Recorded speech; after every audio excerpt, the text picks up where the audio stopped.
পুনৰ এটা নতুন প্ৰচেষ্টা লৈ আকৌ আপোনালোকৰ মাজত আহিলোঁ। বিয়াৰিং এটা কিনি আনিলোঁ, ইয়াত গুটকা লগাই ল'লোঁ, এনেকৈ সমানকৈ কাটি গজাল মাৰি ল'লোঁ।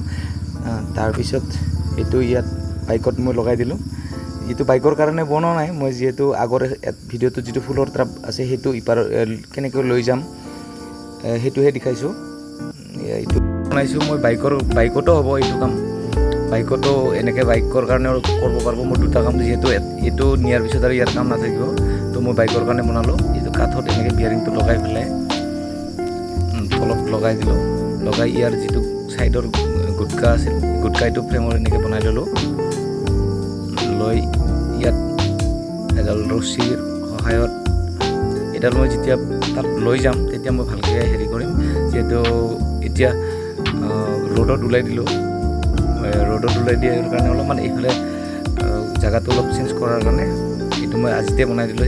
সেইদিনাখন আৰু এইবিলাক কৈ নাথাকোঁ।